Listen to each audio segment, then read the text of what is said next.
Hello and welcome. I'm Rene Urbanovich, and this is Voice Teacher Reacts.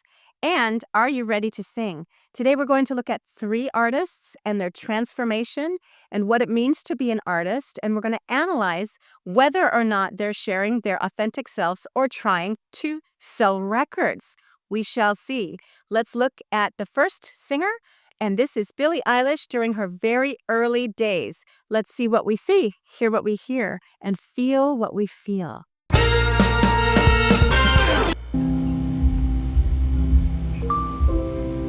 Taste me, the salty tears on my cheek. That's what a year-long headache. Okay, so what we hear, first and foremost, is a very deep, deep bass rumbling, just rumbling. You can feel it in your sternum. And it is following along with the soft, gentle piano, just a chord here and a chord there, nothing frivolous, nothing ornate. And then a very soft voice, which is Billie Eilish's insignia, that soft, tender, feathery voice that has changed pop music for this generation, which I'm grateful for. But look at what she's wearing. She's just wearing, it looks like sweats and a sweatshirt, and it doesn't look like she did her hair. And yet we know she's having a concert. She's at the observatory, and it's in her early years. And so what we feel from this is what I would call raw and authentic with a lot of angst. So this is an unreleased song as well. I don't think it's been released as of the posting of this particular video. It was not released. That is to you. I'm not okay.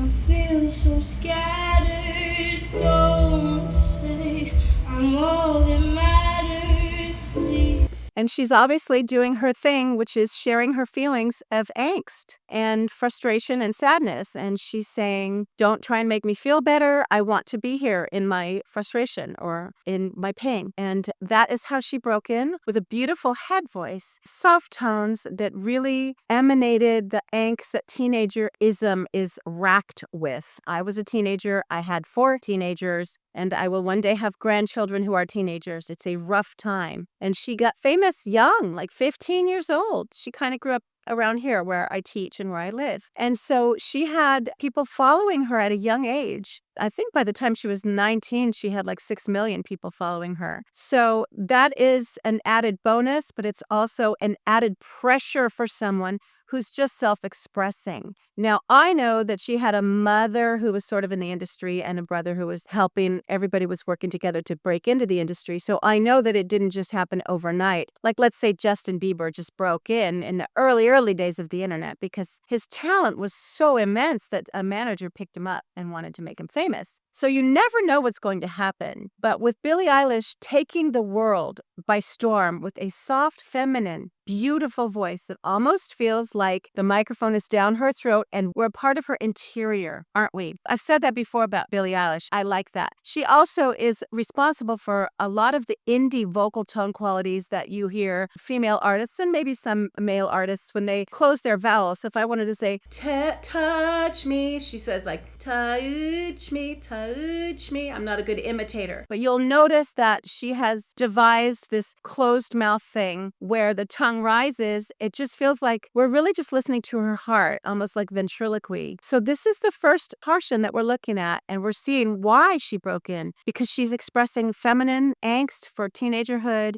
She came in with like Bellyache, which was a really gross song about revenge and death, and she's saying, I don't want to be you anymore. She doesn't like herself. She did the Barbie song, which is What Was I Made For? A lot of confusion. She's representative of a lot of that teenage angst that sometimes, like me as a female, I never liked really hard rock or punk or anything. And that's what the punk came into my generation for, that angst, to be representative and manifest that awful angst that we felt as teenagers. So Billie Eilish is seemingly absolutely authentic, sharing her journey with us, and so many people needed it that she just took the world by storm, as I said. So now let's look at the next iteration of Billie Eilish, this one right here. No time to die. Ooh, no time to die.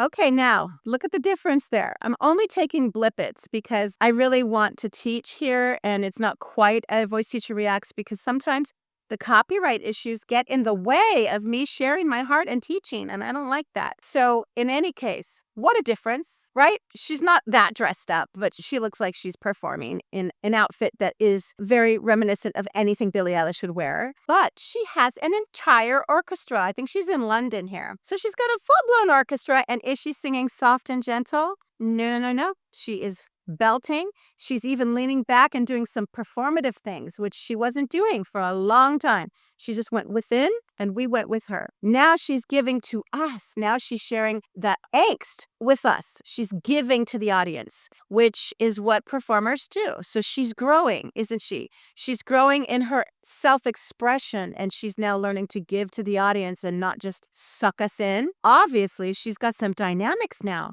She's learned how to close her chords and sing with a little bit more belt, which, early on she said stuff like, oh, I only know how to sing chorally. So look, she's experimenting and she's able to sing that same angsty stuff, but with a stronger belt. That's more chest voice, right? She's not too high. She's not going to damage herself, and she's not really taking a huge risk. Most singers can sing that note, which is either a good thing because then all your listeners can sing along with you and it's not so hard. Like sometimes I wonder if when certain people change their melodies to go really high and make it where people can't sing with them, let's say, I don't know, Kelly Clarkson or Taylor Swift, when you get so diva-esque, you're such a diva that no one can sing along with you anymore, you might lose some of your audience. But as you become a better singer, you want to kind of use all the tricks that you have up your sleeve.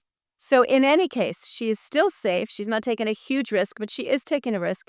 And she has changed from going within to expressing a little bit for us on the outside. And she's gelling with an entire orchestra, which if you've ever had the opportunity to be with a live orchestra, 10-piece, 20-piece, whatever, there's nothing like it. So I'm sure she's soaring there. Plus the audience, because you can imagine what it must feel like. And she's singing something about dying, isn't she? She's singing the same kind of material, angsty, right? Emotional, nothing super fun. It's not like got this backbeat, right? So she's sharing, but she's shifting the attention from deep, deep, deep within to the interior to the exterior just a little bit. She's more inclusive of the world around her, which includes a beautiful orchestra as she's on tour. I think she's in London here. She's giving more. She's opening her mouth. She's leaning backwards. She's not just standing there with like a ventriloquy act. Okay, so then here we go again. Okay, so here we are. Might be more of an obsession. You really make a strong impression. Nobody saw me in the lobby. Nobody saw me in your arms. I'm not sentimental, but there's something about the way you look tonight. Makes me wanna make 'em jealous. Okay, there she goes. So now she's actually singing. She's doing something called bossa nova, and it's not necessarily live. They make you think it's live. Maybe it's live. But look, she's changed her hair. She looks very retro. She's in a gorgeous room with curtains and columns. She's still with Phineas, and she's doing a dance move, right? And she's trying to taunt the man or the woman that she's trying to get a relationship with or in bed with, I don't know. And she's doing sexy things. So look at this. What has happened here? Her image has changed. Yeah, let's watch a little more. I'm the only one who does it how you like. You better lock your phone. And look at me when you're alone. Take a lot to get. I love it. I love it because she's not necessarily in like skivvies. She's not wearing a negligee, right? She's wearing kind of a loose outfit and she's got that long hair and she's dancing.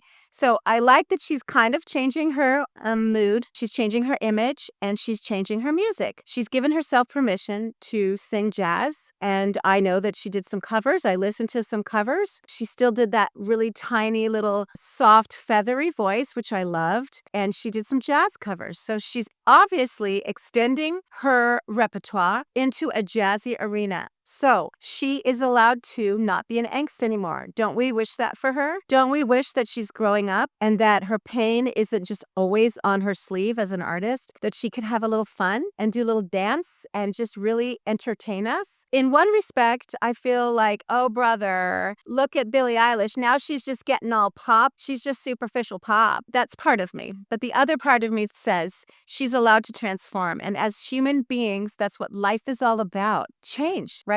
Life is about change. And when you're an artist, you are deeply connected to your internal realm. You're deeply, deeply connected with your inner self and your essence. You can't help it. That's what you're trying to draw what's inside of you out into the world so that it can air out. That's just what our psyche wants us to do.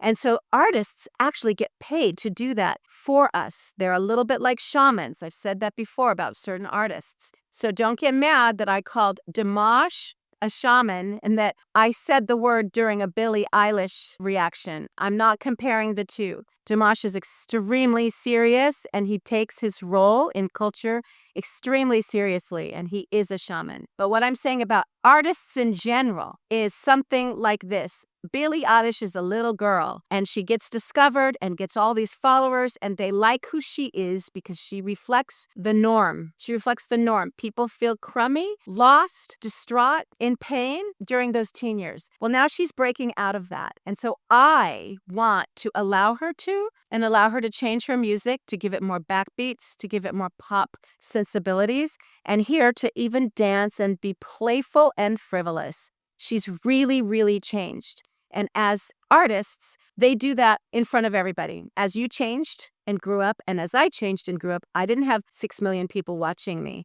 Imagine the pressure. So the risk is, will she lose her fans? That's the question.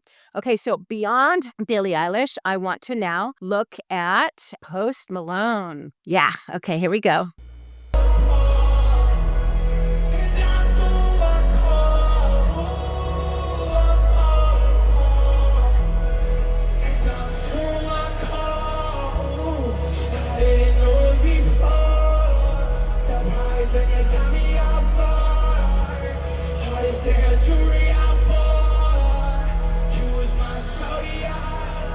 Oh boy, I just can't help it. He really grabs me.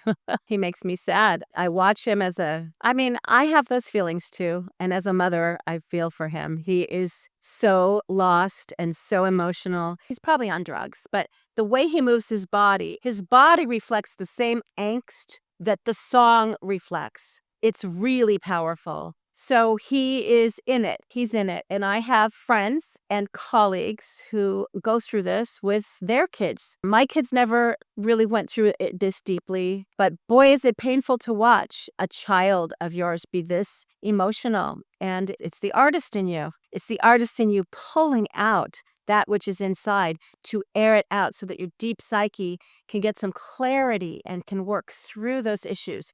We all have issues. They're called complexes. We all have them. But as artists, it's our job to get them out, to share them, and then the masses get to learn from our transformation and our change. So, boy, did I love his stuff, but I don't love that he's so upset all the time. So here, let's look at the next one of Post Malone and see what happens.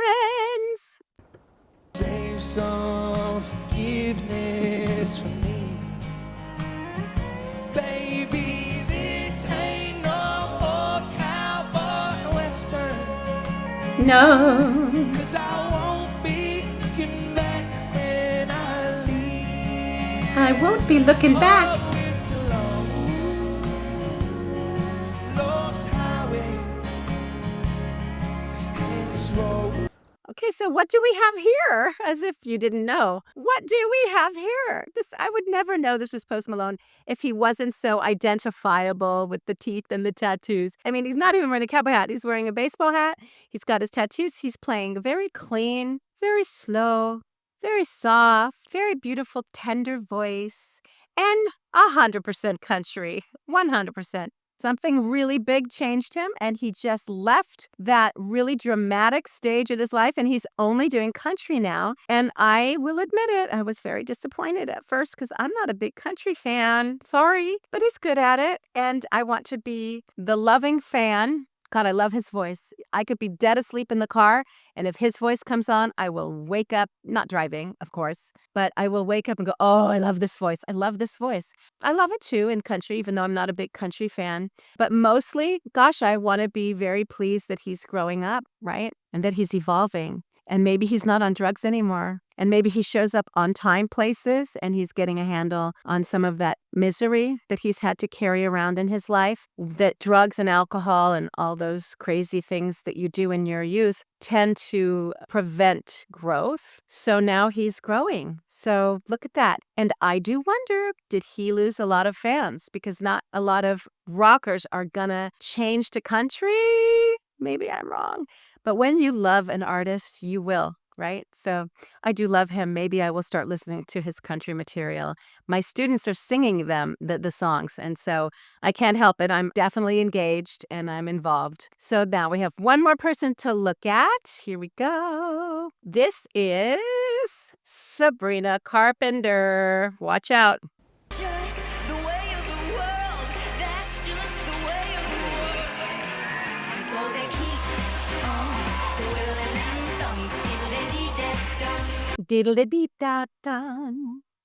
Okay, what is this called, y'all? This is called bubblegum pop. We call it bubblegum pop because it's safe for children under 13. And of course, she grew up like the Mickey Mouse Club people, right? So pure and fun and bright. And so they marketed her and they told her who to be, didn't they? Well, guess what? She's a little bit tired of it. So that's all I'm going to play that one because I want to get to this one. Oh, baby. Like a feather, like a feather, like a feather. It feels so good, not caring where you are tonight. And it feels so good, not pretending to like the one you like. So what images are these? Well, we could just analyze the images, right? A perfect blonde little girl working out, being cute, doing selfies, getting splattered with blood. That is not something that Disney would ever want. And if you've been following Sabrina Carpenter, you know that she also did a video in a church with black lace, very sexy. And then she also did a tour where they enacted acts that are not for under 18-year-olds behind curtains. And some of the fans were very disturbed because they were very young. So she has broken out of that box of bubblegum pop and she is flaunting all of her sexy energy and all of that juice. Part of me wants to say, hey, knock that SHIT off, Sabrina, or at least give warnings. You know, the woke culture makes the movie theater say, when you're watching a Netflix program, these are the triggers, you know, abuse, physical abuse, sexual abuse, cussing, whatever. They give you all the things that you're supposed to look for. And so when these parents bring their daughters to the Sabrina concert, I feel like there should be a little trigger warning. I feel like that's a little unfair. So I'm pretty sure they were pretty upset, and I'm not sure if the girls rebel against their parents and want to keep being Sabrina Carpenter's biggest fan or what. But her transformation was pretty fast and unsolicited, but I do respect it because she needs to go through it. But now with her new branding, we're going to see where that leads her, and we're going to see where that leads the sale of her albums and stuff. So she's got to grow, obviously, and she's in the midst of it. We all remember Miley Cyrus when she got naked and sat on the wrecking ball, and oh, everyone was just up in arms. Miley Cyrus, Hannah Montana, and half naked on the wrecking ball. So she clearly was trying to make a statement. And so I think a video making a statement, I guess kids can get to the video too, but just the amount of shock that she caused at her last concert puts me off a little bit. And I have grandchildren. I don't know what to say about Sabrina Carpenter other than she did take a risk. She took a huge risk. And when you're a creative soul, part of your creativity expression is taking a risk. I applaud her for taking the risk and for walking that line to see what fans will stay with her and what fans will not. We shall see. It remains to be seen. It's happening as we speak. But as far as transformation goes and change goes, as artistry goes, we go through these stages and we want to encourage people to change. So if you're stuck in a family drama and one person in the family is really trying to change, right? They're trying to grow and the family won't let them. The family wants them to stay pegged as the brooding whatever, the charming whatever. Everyone has like a little role. Be the family member that allows change. And when you're analyzing or listening and hearing these artists, tie into what draws you to them. What is it in you that is learning from them or that wants what they have? At the end of every concert where my students sing, I say, who was your favorite? And they think that I'm just playing favorites or I just want to stack up, prizes for whoever was the favorite. But I want to know who was your favorite because whatever they have is something that maybe you need to work on if they were your favorite. Maybe that's missing in your artistry. Maybe they took a risk. Maybe they belt high. Maybe they sing soft. Maybe they're not afraid. Maybe they have confidence. Who knows? But when you listen to these artists, don't just hear them and enjoy them. Listen to them and allow their lives and their life stories to touch you and to change you. Don't just be a consumer. So I'm on my little soapbox, but this is creativity. Creativity connects us. Creativity through music unites us. And we can see what we need to do on the inside so that we can be better contributors on the outside. So this has been very interesting. I hope you learned about risk, transformation, change, artistry, the inside and the outside. And I will see you next time as we analyze creativity through the human voice singing. I'm Rene Urbanovich. Don't forget to like, share, and subscribe, and I'll see you next time. Bye-bye.